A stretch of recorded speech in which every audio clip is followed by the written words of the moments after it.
ஆதவனை பார்த்து சைத்தானே பயந்து ஓடுகிறான். தஃப்சீருல் லுகாவில் வருகிறது, ஒரு மனிதன் காட்டின் வழியாக நடந்து கொண்டே இருந்தான்.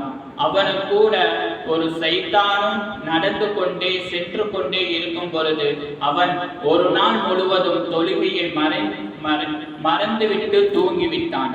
அவன் எந்திரித்து தொழுகுவான் என்று சைத்தான் பார்த்து கொண்டே இருந்தான். ஆனால் அந்த மனிதனும் தொழுகாமல் தூங்கிவிட்டான்.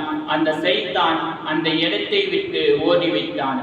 பிறகு அந்த சைத்தானிடம் கேட்கப்பட்டதா, நீயே அந்த இடத்தை விட்டு ஓதன அப்படிங்கிற கேட்கும் பொழுது அந்த சைத்தான் சொன்னதாம், அல்லாஹு தஆலா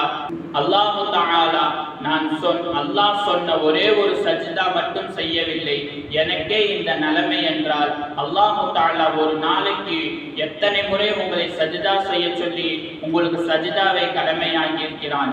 அந்த சஜ்தாவை நீ செய்யவில்லை என்று சொன்னால் உன்னுடைய அதாபை பயந்து நான் அந்த இடத்தை விட்டு நான் சென்று விட்டேன் என்பதாக சைத்தான் சொல்லுவான்.